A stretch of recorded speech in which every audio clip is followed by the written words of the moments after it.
Sa nakaraan nating video ay natapos tayo kung saan pumikit na lang si Chen Zimi at tinanggap na lang nito ang kanyang kapalaran na dito na siya babawian ng buhay. Ngunit makikita naman natin ang kumag na itinaas na nito ang kanyang espada para sa kanyang gagawing aksyon. Ngunit biglang may nagsalita na tumigil ito sa kanyang kahibangan dahil hindi niya ito hahayaan mangyari sa binabalak nitong gawin. Makikita naman natin na labis ang pagkagulat ng hangal na ito. Dahil hindi niya ito inaasahan na sumambulat na sa kanya ang espada ng ating bida na may dalang mapanindig balahibong pressure. At ilang sandali pa ay tuluyan na itong tumama sa hangal ngunit nasalag naman niya ito gamit ang malaking espada nito. Subalit sa kanyang pagsalag ay nagdulot ito ng malakas na impact at shockwave na may kasamang kidlat. Nanlaki na lang ang mata nito at ito'y napa-atras sa lakas ng puwersa. Agad nitong itinukod ang kanyang espada sa lupa para pigilan ang kanyang pagtalsik. Ngunit sa ginawa nitong pagsalag ay pinagpawisan naman ito dahil naramdaman niya ang lakas ng ating bida. At makikita naman natin ang pagninig ng kamay nito at nagdulot din ito ng pinsala. Subalit nang gagalaiti naman ito. At sinabi nito na siya ay isa ng mid-level na martial artist, paano daw siya mapipigilan ng ating bida, at kailan pa nag-exist ang isang tulad niya sa Luyang Base, at sino daw siya? Agad naman sumagot ang ating bida na masyado daw itong maraming sinasabi. At makikita naman natin ang namuong imahe ng dragon sa pinalabas nitong aura. Sa kabilang banda, unti-unti nang pumipikit ang mata ni Chen Zimi, subalit pilit niya itong nilalabanan. At kanyang narinig ang boses ng ating bida, subalit hindi niya ito moari kung sino ito pero pamilyar sa kanya ang boses nito, dahil hindi niya ito makita ng malinaw at malabo na ang kanyang mata sa labis na antok at pagod. Ngunit nasa kanyang harapan ang ating bida habang pinuprotektahan siya nito. Sa nasaksihan naman ng hangal ay hindi ito makapaniwala na may ganitong halimaw na talento ang ating bida. Habang bigkas nito ang salitang, imposible, at kanyang papatayin ito. At agad niyang iwinasiwas ang espada nito. At lumabas dito ang kanyang enerhiya na may kasamang yelo. Habang pinagmamasdan ito ng ating bida at hindi niya maiwasang mag-isip ang mataas na antas ng blade at mataas na antas ng talento ng yelo, malakas na dalawahang katangian. At gagamitin daw nito ang kanyang ghost steps para sa kanyang pag-iwas. Subalit na pagtanto nito na nasa kanyang likuran si Chen Zimi na malapit nang mawalan ng malay, kaya hindi niya pwedeng iwan ito, wala na itong pagpipiliin pa kundi magdepensa. Agad naman na naghanda ang ating bida sa kanyang gagawing pag-counter-attack. Itinaas nito ang kanyang espada at nagpakawala ito ng ilang slash. At ilang sandali lamang ay nagtagpo na nga ang kanilang mga atake.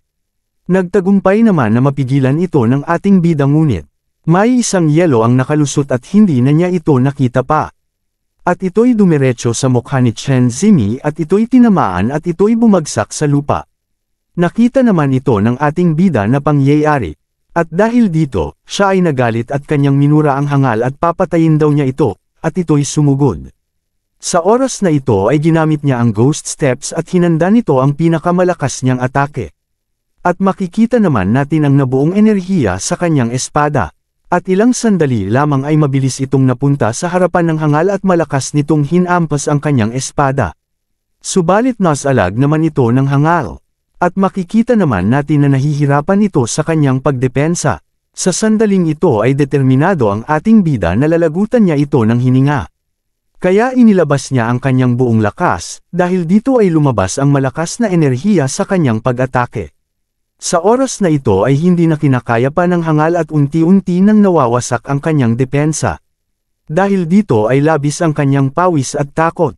At sinabi na lang nito sa kanyang sarili na, ano ang nangyayari, halatang siya ay nasa stage martial artist, ang kanyang realm ay halos katulad ng sa kanya, ngunit paano ito naging posible? Paano naging posible na sugpuin daw siya ng ganito?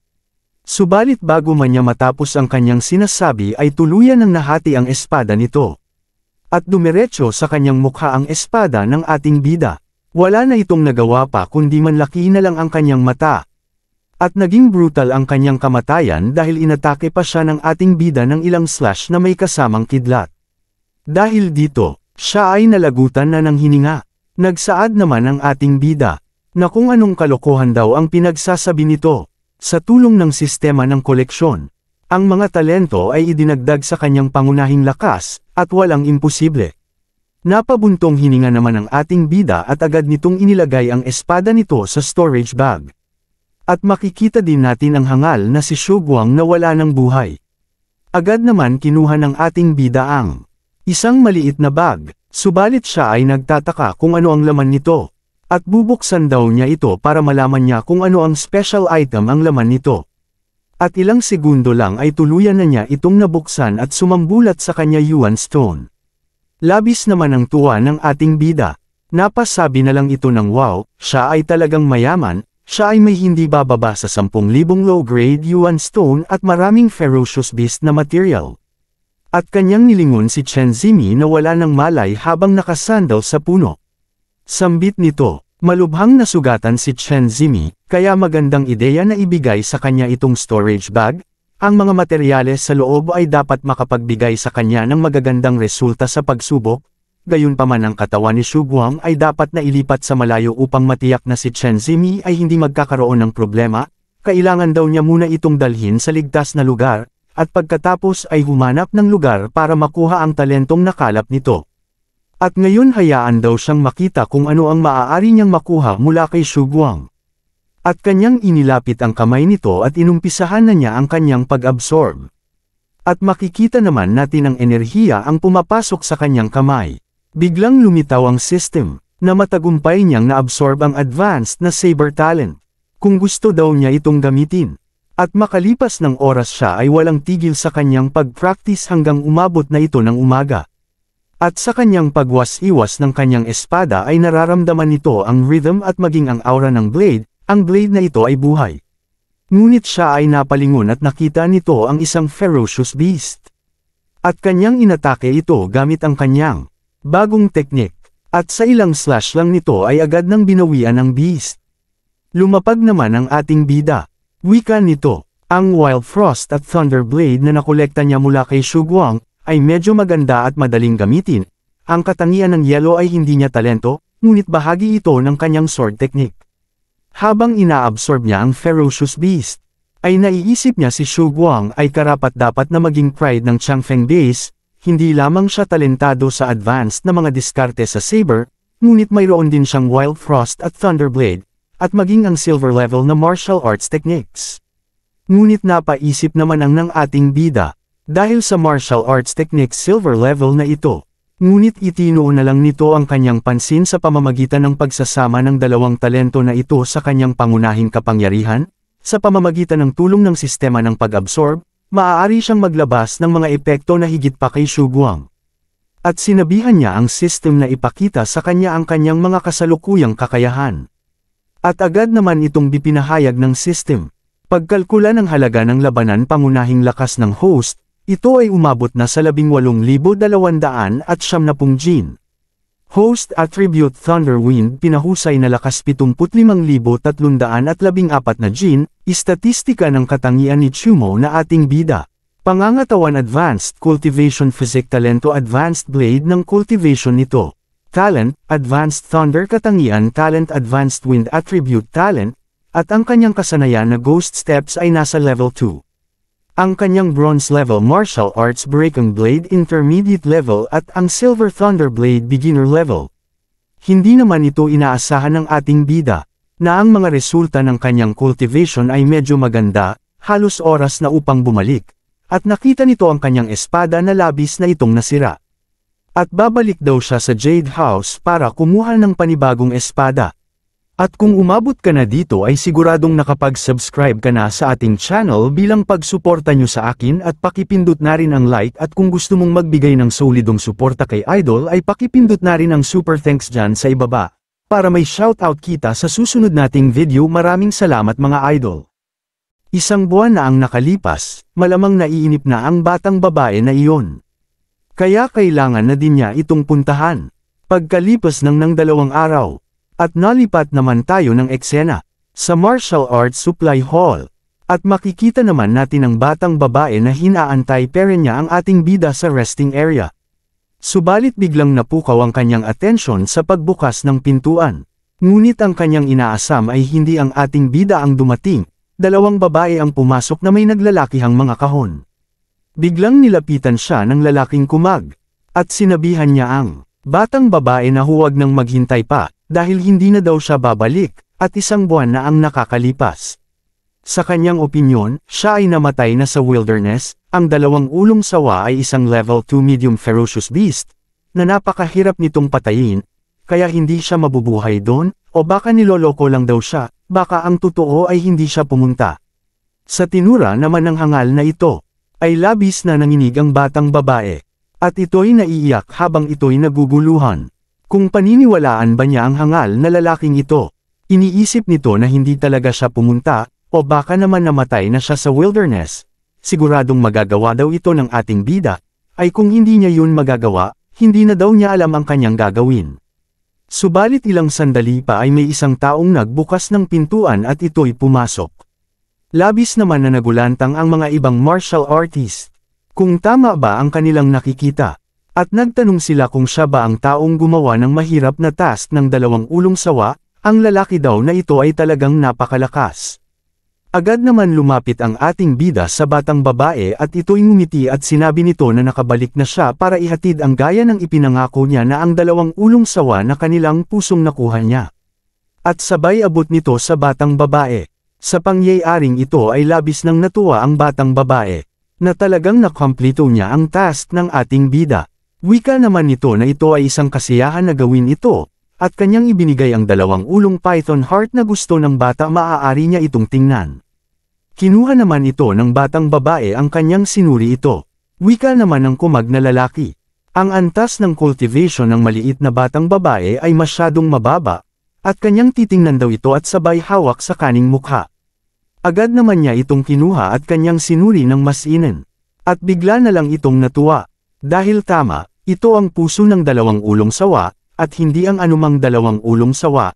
Ito ang puso ng isang sawa na may 2 ulo, na pumasok sa ikalawang antas ng advanced na kaharian, at sinabihan niya ang maliit na batang babae na mabuti ito para sa kanyang ina na may sakit. Biglang lumapit ang batang babae sa ating bida at ito'y nagpasalamat. At sabay nitong iniabot ang isang box, at ito daw ang gantimpala na dapat ibigay sa kanya, ayon sa kasunduan. Agad naman binuksan ito ng babae. At ang nilalaman nito ay isang itlog. Agad naman tinanggap ito ng ating bida. At ito'y nagpasalamat. Natapos na daw ang task. Kaya aalis na daw ang ating bida. Ngunit sa kanyang pag-alis, ay sinabihan naman siya ng batang babae na sandali lang. Agad naman lumingon si Chumo sa kanya at sinabi nito kung meron pa bang iba. Nagsalita naman ang batang babae na may malungkot na ekspresyon.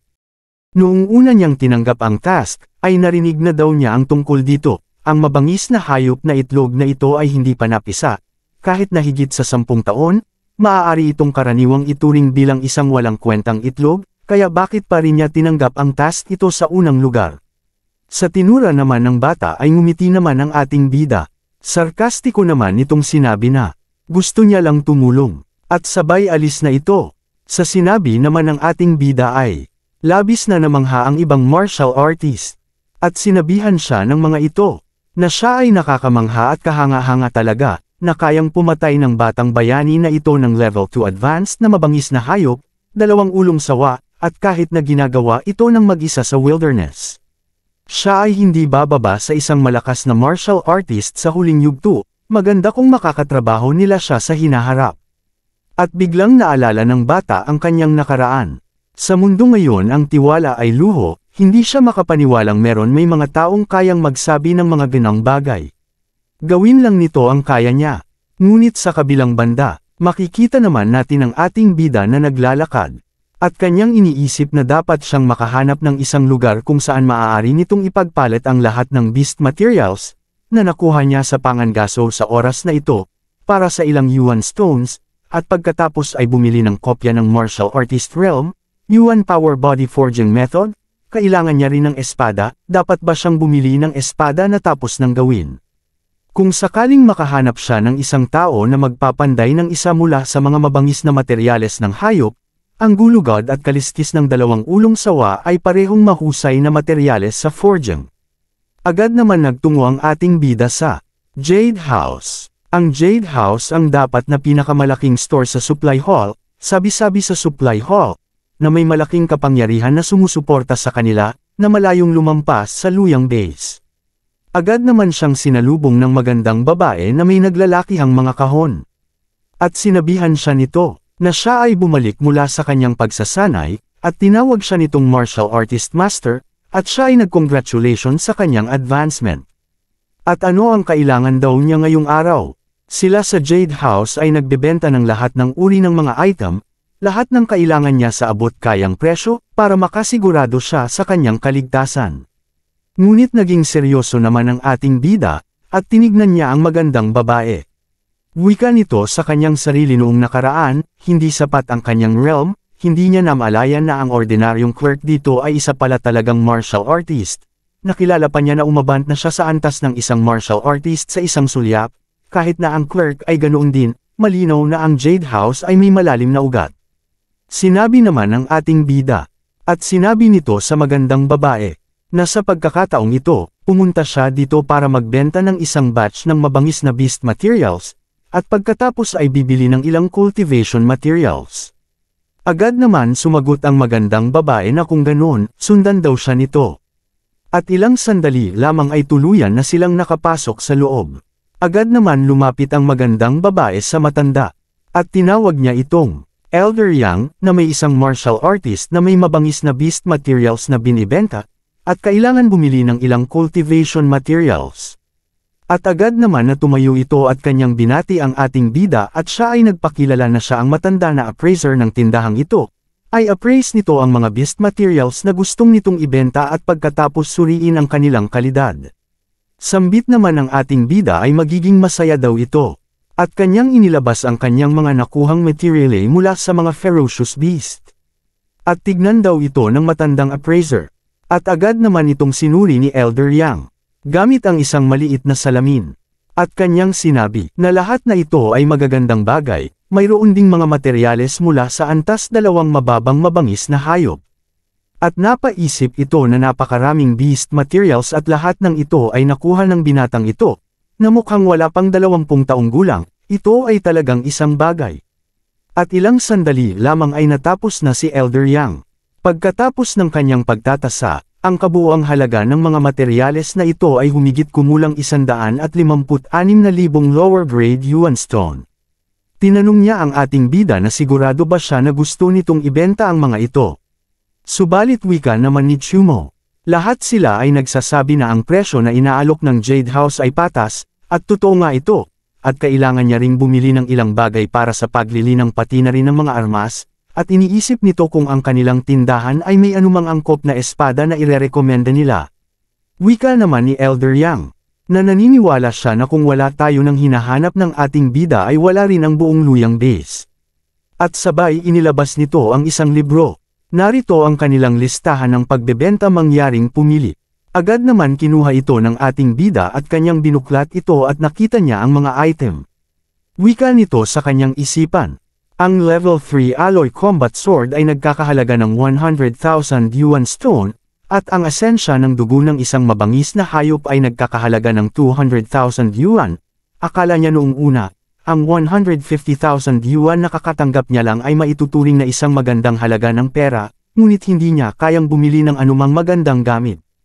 Agad naman nakapili ang ating bida, at sinabi nito kay Elder Yang, na kukunin niya ang level 3 alloy sword, isang kopya ng martial artist realm yuan power forging method, at isang encyclopedia ng karaniwang mabangis na hayop at halaman. At sinabi pa nito sa kanyang sarili na ang kanyang pinili ay ang kung ano ang pinakakailangan niya. Wika naman ni Elder Yang, ang kabuuang gastos ay nasa 172,000 yuan stone, kaya kailangan niya lamang magbayad ng karagdagang 16,000 yuan stone. Subalit biglang dumating ang magandang babae, at lumapit ito kay Elder Yang at meron siyang ibinulong sa kanya.